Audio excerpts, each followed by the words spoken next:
I haven't seen this level of trashness ever since my first stint with the Cavs. Especially that Fat Boy Burger Doncic. I can't believe I traded AD for this trash can. June 5th, 2014. The Miami Heat were in the NBA Finals for the fourth straight year. LeBron James was chasing history, but what fans didn't see was the war brewing off the court. Because while LeBron was focused on winning a championship, there were players on the other side doing everything they could to get under his skin. Mind games, even straight-up disrespect. And he remembered every single one of them, from blowing in his ear on national television to refusing to show respect even after defeat. These aren't just rivalries.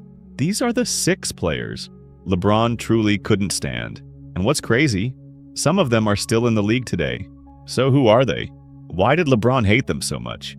And how did these rivalries shape some of the biggest moments in his career? Let's break it down, one grudge at a time. Back in the 2014 Eastern Conference Finals, LeBron James was at the top of his game, leading the Miami Heat on a mission to return to the NBA Finals. But while the Indiana Pacers were a formidable team, it wasn't just their talent on the court that grabbed headlines. It was one man's antics, Lance Stephenson. Lance didn't just try to outplay LeBron, he tried to out-annoy him. And the moment that would live in NBA meme history was born when Lance leaned in during a break and blew into LeBron's ear. That's right, blew into his ear. The crowd laughed, the cameras zoomed in, and LeBron? He looked like a man seconds away from calling security. But Lance wasn't done. He pulled jerseys, flopped dramatically, and whispered things only LeBron heard. At one point, LeBron addressed it after practice, saying, "Lance Stephenson, I'm not even going to give him the time." It wasn't just dismissive, it was raw irritation. And if there's one thing LeBron doesn't do often, it's lose his cool. Lance pushed every button. He was like a mosquito buzzing in LeBron's ear. Annoying, persistent, and impossible to ignore. But here's what made it worse. The Heat and Pacers battled in a brutal series, and even though Miami eventually advanced, LeBron never truly shook off the Stephenson effect. It wasn't about stats. It wasn't even about wins. It was personal. Lance didn't need to score 30 points to get into LeBron's head. All he needed was a puff of air, and when you can irritate the king enough to make him respond publicly, even sarcastically, you've crossed from just another opponent to someone LeBron wouldn't mind seeing disappear from the league. Stephenson made his mark, and that mark was a smirk, a blow, and a rivalry born out of pure annoyance. But just when LeBron thought he'd seen it all, when the final whistle blew and he could finally turn the page on the Lance Stephenson saga, another name stepped into the picture. A different kind of rival, one who didn't rely on antics or gimmicks. This next player didn't need to blow in anyone's ear to get under LeBron's skin. He just needed a ball, a grudge, and a memory. Because for LeBron, this feud ran deeper. And it all started with a handshake that never came. It's one thing to have beef with a rival. It's another thing entirely when the beef is with someone you once called little brother. Kyrie Irving wasn't just a teammate to LeBron James. He was the co-star of the greatest comeback in NBA Finals history. Together, they made history in Cleveland, overcoming a 3-1 deficit to beat the 73-win Warriors in 2016. It should have been a bond that lasted forever, but things changed fast. In 2017, Kyrie shocked the basketball world by requesting a trade, seemingly out of nowhere, and then came the dagger. In an interview not long after, Kyrie talked about finally having a teammate he could trust in the clutch. LeBron heard that, and it stung. He told the media, "It hurt me a little bit. It was a fight at uptime," referencing how the comments came right in the middle of the 2016 NBA Finals rerun.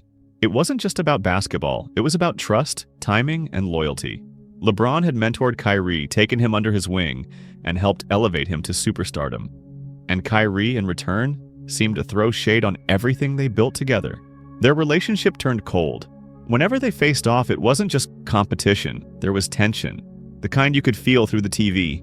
The playful handshakes and smiles were replaced by distant nods and stiff hugs. For LeBron, it was a lesson. Even the people closest to you can twist the knife. And while he never publicly bashed Kyrie, the emotional scars were clear. This wasn't just a teammate turning into an opponent. This was betrayal, and LeBron never forgot it. Kyrie didn't just leave the team, he left a wound. One that no triple-double or playoff series could heal. Before Kyrie, before Steph, before even Durant. There was Paul Pierce. When LeBron James entered the NBA, Paul Pierce was already a battle-tested veteran, leading the Boston Celtics with a swagger that couldn't be ignored. Their rivalry started as fierce competitors in the Eastern Conference and quickly turned personal. These two went head-to-head in playoff battles that were not only physical, but fueled by visible disdain. LeBron once named Pierce as his closest rival during a 2013 NBA TV interview. And that wasn't just for show. There was real tension here. This wasn't a scripted WWE-style rivalry. It was as real as it gets. Pierce once bragged, "I sent the U-Haul," after knocking LeBron's Cavs out of the playoffs, suggesting he personally forced James to flee Cleveland for Miami. That jab cut deep and became a defining moment in their war. On the court, they pushed each other to the limit. Trash talk, hard fouls, and intense face-offs became the norm. But even off the court, there wasn't much love lost. Pierce often downplayed LeBron's greatness, even suggesting he wasn't a top 5 player of all time. For LeBron, who values legacy and respect, that kind of dismissal wasn't just competition. It was an insult, and it wasn't forgotten. Even when Pierce transitioned into a media personality, he kept throwing shade, and LeBron never bothered to respond. He let the championships, MVPs, and stats speak. Yet, every time he faced Pierce, there was an extra edge, a spark in his game that screamed, "I haven't forgotten." This was more than a rivalry, it was a Cold War.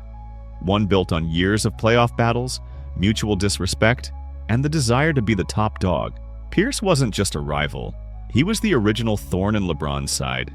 When the basketball world talks about LeBron James' greatest rivalries, the name Stephen Curry is impossible to ignore. For 4 straight years, from 2015 to 2018, LeBron's Cavaliers faced off against Steph's Warriors in the NBA Finals. It was more than a matchup. It was a clash of legacies. Steph represented the new age of basketball. Small ball, deep threes, finesse, and flair. LeBron was the powerhouse veteran, versatile, dominant, and hungry to defend his throne. And while the media loved framing this as a Bird versus Magic-style rivalry, underneath the sportsmanship and post-game compliments, there was real tension. LeBron once joked that he and Steph shouldn't like each other, acknowledging the intensity boiling under the surface. While that might sound lighthearted, it hinted at something deeper. LeBron wasn't just competing for titles. He was fighting to preserve his status as the face of the NBA.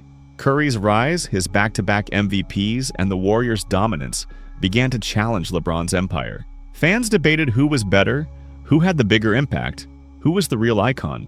That kind of talk doesn't sit lightly with someone like LeBron, who spent his whole career crafting a legacy of greatness. And though both players kept things mostly respectful in public, you could feel the unspoken friction in every stare-down, every dagger three, every finals handshake. It was civil war disguised as competition.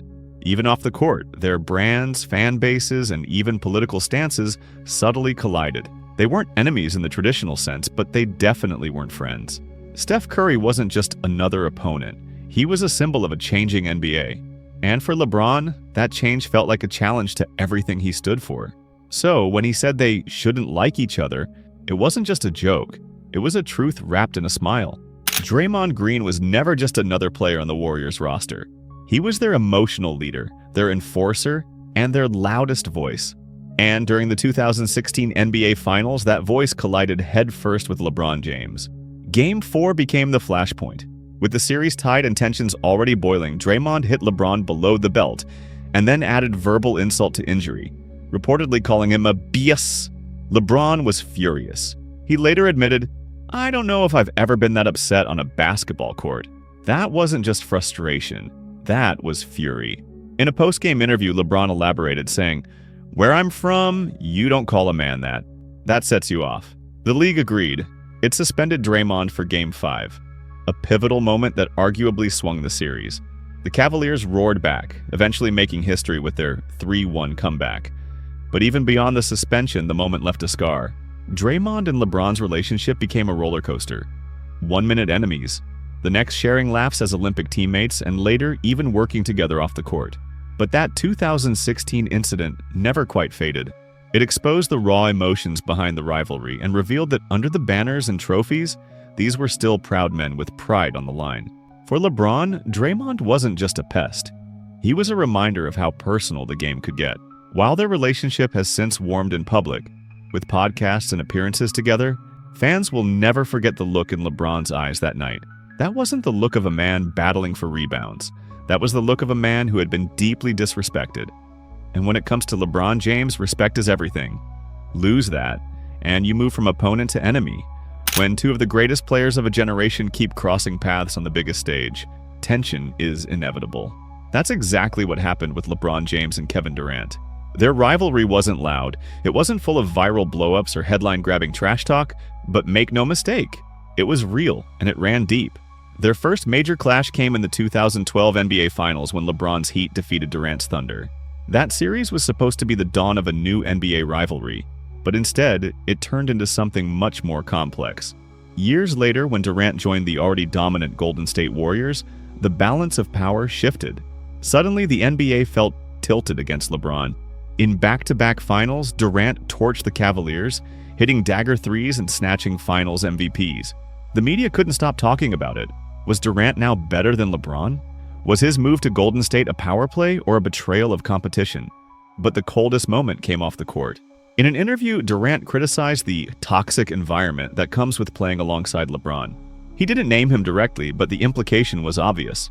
When asked about it, LeBron didn't fire back. He chose restraint, saying, "I would be stupid to comment on that. That's not denial, that's control." It was clear LeBron felt the sting but refused to fan the flames. Still, you could feel the shift. These weren't friendly competitors anymore. There was a rift, a silent wall built from finals battles, MVP debates, and subtle jabs in interviews. For fans, the KD-LeBron dynamic became a chess match of ego and legacy. LeBron never went after Durant publicly, but he also never forgot those moments. Because when someone challenges your throne and questions your leadership, it cuts deeper than a hard foul or a missed call. It gets personal. And while the rivalry may have cooled in recent years, don't be fooled. Beneath the surface, the fire still burns. LeBron didn't hate Durant in a loud, dramatic way, but sometimes the quietest feuds are the fiercest.